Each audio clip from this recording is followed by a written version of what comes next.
সন্তান বাহিরে যাওয়ার সময় অবশ্যই অবশ্যই 3টি দোয়া পরে তাকে ফু দিয়ে দিবেন।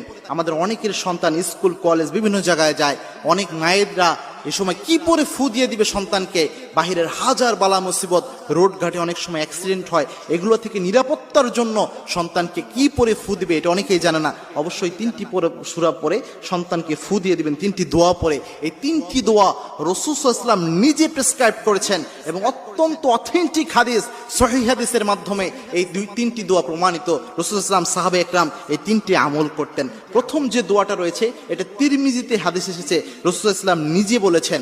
আল্লাহর হাবিব সাল্লাল্লাহু আলাইহি ওয়াসাল্লাম বলছেন, যখন তোমাদের কেউ ঘর থেকে বের হয় তখন যেন ওই ব্যক্তি পড়ে বিসমিল্লাহি তাওয়াক্কালতু আলাল্লাহ ওয়ালা হাওলা ওয়ালা কুওয়াতা ইল্লা বিল্লাহ। এই দোয়া পড়ে যেন নিজের মধ্যে ফু দেয়। এটা যদি পড়তে পারে ওই ব্যক্তিকে আল্লাহ নিজে হেফাজত করে দেয়। সুবহানাল্লাহ। কোনো ব্যক্তি যদি ঘর থেকে বের হওয়ার